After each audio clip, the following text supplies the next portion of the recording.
Everyone, and welcome to today's session titled Alternatives to Graduate Funding. I'm your Education USA advisor from JOS by name Judith Henry, and I'll be taking you through this session. Please jot your questions or comments or reactions, and you can drop them in the chat box or in the Q&A. We recommend Q&A. Drop your questions in the Q&A so that we'll respond to them at the end of the presentation. This is a presentation you don't want to miss if you're a Nigerian student prospecting to study in the US. We know funding. So here it goes. Now, where is the first place you can get information about funding your graduate studies? Is our Education USA website. So if you go to this place that is being displayed on your screen, you can use your degree or the city you want to study in or the states you want to study in. You can use it to search, to research your options. We always tell you in Education USA that researching your options and financing your studies are the first two steps that go hand in hand together. So make this website your friend. Always check out for special announcements because you have to do the work yourself. Thank you. Next, there is room for every type of student. There's room for every type of student. So you want to ask yourself, what type of student are you? Are you an explorer, someone with high financial resources, but low academic preparedness? We make students understand that the level of preparedness stands out your application from that of others. It makes your application strong. So if you have high financial resources and you've not attempted the standardized test score, the standardized tests recommended for graduate level studies, but have high financial resources, there are schools that can admit you regardless of that. So if you're an explorer, there's room for you. If you're a high flyer, that is a student with high financial resources and high academic preparedness, this is even better because you have the money, you're not going to struggle, to pay your way through, and then you've aced your results, your transcripts, your undergraduate transcripts, your essays, your standardized tests scores are great. They are really perfect score. So this is your own position. Then the strivers are those students with low financial resources but high academic preparedness. Okay, so this is a student that is from a low income background but is academically prepared, has written all the tests, the SOP is great, has connected with the PI, has done all the research that is necessary. You will get the level of funding that you need. The last one, which we don't really recommend, are the strugglers. These are students with low financial resources and low academic preparedness. You can't be having these two qualities or characteristics or attributes attached to you. You have to be either the first three, because here you wouldn't really get much of what you deserve or you desire. So please take note. You could either be an explorer, a high flyer, or a striver, okay? But not a struggler. We don't recommend this. That's why it's in red. Okay, why should you find funding? This is a very interesting question. Why should somebody be interested in investing millions of naira or thousands of dollars in you, in your academic pursuit? Why should you be able to find funding? Because funding is what makes graduate school go round. In America, they brag that you don't need to pay to attend graduate school. If you have marked everything on your requirement sheet and you've done all your due diligence, you should be able to go to graduate school without paying or without paying much. And if you get funding, it's a thing of prestige, it's a thing of pride. Even among students who have people who can sponsor them, if you are able to get a good amount of funding, it's a thing of pride, okay? And then you limit the pressure or you reduce the pressure from your family or from whoever is sponsoring you. if you're able to get funding. So it's very important for a graduate student to be able to get funding to pay their way through school, whether it's a master's or a PhD. Where can you find this funding? Now we are getting to the real gist. Where can you find this funding or funding sources? So typically the funding sources for graduate students, master's, PhD is assistantships, okay? So it's either a graduate assistant, a teaching assistant, or a research assistant. Either of the three, that is what your school will be offering you, besides other added funding opportunities that you will get left, right, and center. Okay, so number one is assistantship. That's why it's on the top of our, I call it organogram, pie chart. Then the next funding source is your family. Okay, Nigeria, we say your village people, your family people, they can also assist in funding you. It's a thing of pride, it's a thing of prestige that somebody from your family is going to do graduate studies, not just in Nigeria, but in the US. Not just in any part of the world, but the number one destination. Okay, so your family is a great, great, great source of funding and support for you. Another source of funding is foundations. Okay, there are many foundations, both local and international. We'll be talking about that in the other slides. Fellowships, fellowships from your school or from relevant industries or organizations who are interested in funding your research work. You can get fellowships to augment your funding. Then funding also can come from the federal or state or local level, from within or outside the country. So please take note of this. Then funding options locally. These are the ones that are available to Nigerian students. If you are in STEM major or from any of these places that is listed here, you can get funding. For example, the TED Fund. If you're a lecturer in the Nigerian university, you know that this one is one of the top funding sources locally. They can foot even your flight tickets, everything, okay? Then the next one is PTDF, okay? PTDF also is strictly restricted for majorly STEM graduate students, okay? Then the NDDC, if you're from the Niger Delta or from the southern part of Nigeria, you can access this scholarship. The Federal Scholarship Board is also another one.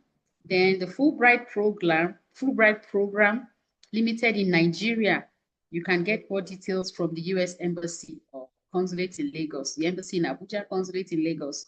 Then your state scholarship board.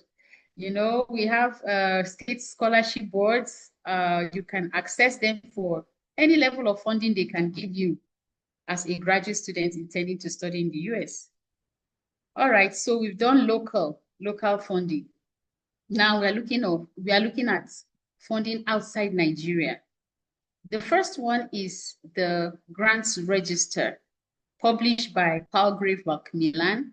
It's a book. You can buy it or you can recommend it for your school library if you're working in a government institution. When they buy the book, you can get all the scholarship opportunities from that book. Okay, it's published annually. Then the next one is the IIE Database of Scholarship. This is an EducationUSA platform, Institute of International Education. Okay, so check this site also for your scholarship opportunities. The next one is the individual scholarship offered by universities or states. So like this night, Hennessy Scholars for Stanford University is only for this school. So you can't use this one to apply to other schools. If you're going to Stanford, that is where this scholarship opportunity is applicable. Okay, so and the next one, the American Association of University Women, however good you are as a man, you can access this one. It's strictly reserved for women. Okay, it provides international fellowships for women to study in the US. Like I told you earlier on, there are fellowships, so you can see this is one of them. And the money depends on level of graduate study you want to do, whether it's master's or PhD. And the next one also is reserved for women. PEO International offers. Please, I hope you are all writing, because this webinar is going to be exclusively on Zoom. We're not sharing it on Facebook, so you don't have option to go and check it out later. Okay, this is another one for women. And so yeah, these are like the way you will see those scholarships displayed online. If you go online, this is what you're going to see. So you take note of the colors so that you don't run into another pirate website that is not legitimate. So other funding options, this is the Carman Fellowships for PhD students in any discipline. Okay, what you need to know is that some of these fellowships on this slide are also limited to some states, okay, or some institutions, okay? So we have the Spencer Foundation, the Ruth Bird Fund, the GEM, and the research grants from government agencies as the National Science Foundation. So it depends on what you're studying. Some of them support students who are going into climate change courses and courses in that line. So some of them are discipline specific, some are restricted to certain states. So you need to check very well if the states that these scholarship opportunities are available are the ones you are applying to. Please take note of that.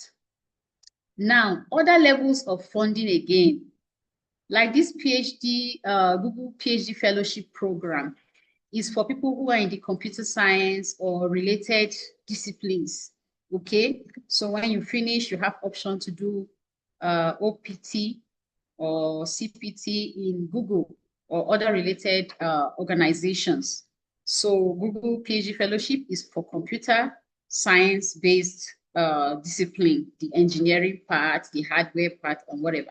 Then the Japan own is usually a joint partnership between the country Japan and World Bank. So this one also is for people who are doing things in the money area, the banking and finance and those kind of disciplines. So if you're not in that discipline, you may not access this scholarship. So like I said, when you are doing your research, do your due diligence. The Carman is specific for California in the US, okay? It's for California in the US. You can't access this scholarship outside of California, okay? So these are the scholarship opportunities.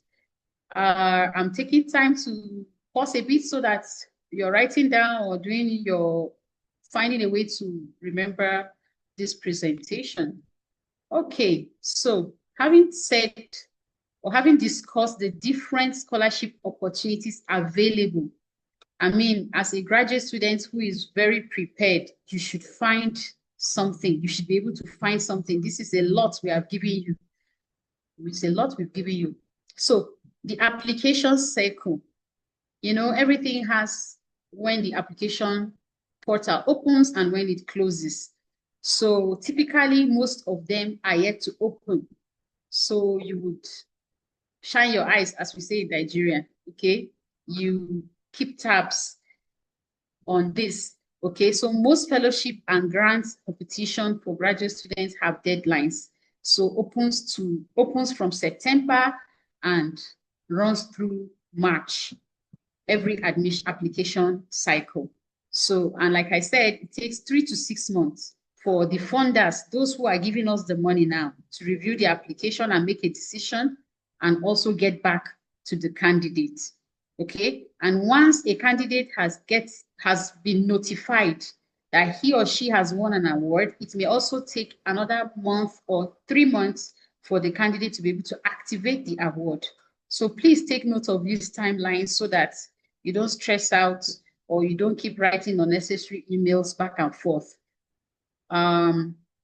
Now, this is another option to fund your graduate study. But if you notice, we're leaving this one towards the end because it's not an option that, we give at the first instance. This is like your last resort. This is like your last resort. It should not be your first option, because you have well over 12, 15 options of funding opportunities available to you as a graduate student. So, but you're running short of funds for any reason, you can look out loan options. So the ones that we recommend are on your screen: the Empower and the Prodigy Finance. So these are the portals to access them. And I'll also be going into some of the requirements for these loans. Okay, EduPass is a trusted loan application portal where over 350 universities, can access when they are going to study in the US. So please take note of that. So loan options. Now for Empower, doesn't require a cosigner. A cosigner is like what we call a guarantor.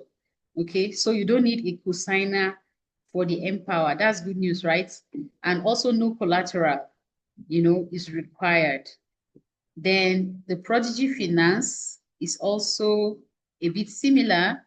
So this is verifiable rate loans available to students studying specific majors, okay? Studying specific majors. So even undergraduate students can benefit from this. The Ascent Student Loans is another one. Also a cosigner is not needed, but it has a flexible repayment plan and affordable interest rates. Discover Student Loan is another one. This one requires a cosigner. Okay, it requires a cosigner. Sally May, I hope I got the pronunciation well. It's also a cosigner is required for students enrolled in a qualifying school. So there are schools that don't qualify. So you need to check which school qualifies. If that school you're applying to qualifies, fine. Then the last one also requires a cosigner for graduate students enrolled at an eligible school. So this is the summary of the requirements for the loan options available to you as a graduate student. Now, in graduate school, there are different levels of funding you can access as a student. Remember, we said if you are being funded to study is a thing of prestige. Now look at your screen and see all the available options, available ways that your school can come in to fund your study. Okay, so cost of travel is one. There's an amount earmarked for travel expenses. It's a source of funding so that you don't have to bother about how to pay for your flight tickets and whatnot. Dissertation and thesis also is another fund you can get from your graduate school to pay for your research and thesis. And fellowships.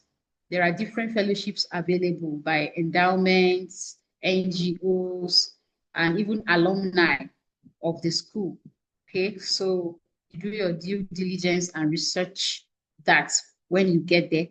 So there are grants, internships, equipment, materials.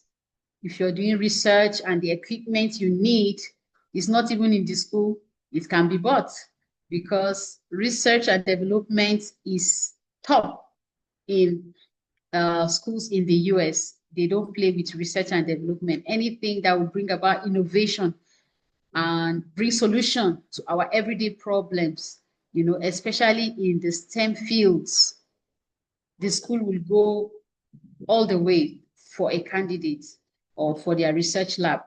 Okay, so cost of research or publishing, as a graduate student, you need to publish articles in impact journals, or you need to publish a book or something you've worked on with your professors. There's money available. Artistic pursuits for those in the non-STEM fields who, are good, let's say maybe in the creative arts, for instance. You've done something and you need funding, you have a prototype, you need funding to expand, or you want to do an exhibition and you need money for that. The school can give you that. So there are awards, loans, program/curriculum development, money for program or curriculum development for those in the education field, and then postdoc opportunities. So when you finish the PhD, there's something called postdoc. That's where you also go to hone, that's area of interest that you worked on during your PhD dissertation. You can still have postdoc opportunities, sometimes 3 months, sometimes 6 months, sometimes 1 year, and it's paid for, So these are also alternate sources of funding for graduate students. Now, cost defrayment. What is cost defrayment? Also, is a way to, limit your level of money that you have to pay as a graduate student. So like the first one on the slide says what? It says best buys, out of state tuition waivers. So that is one option you can check as a graduate student.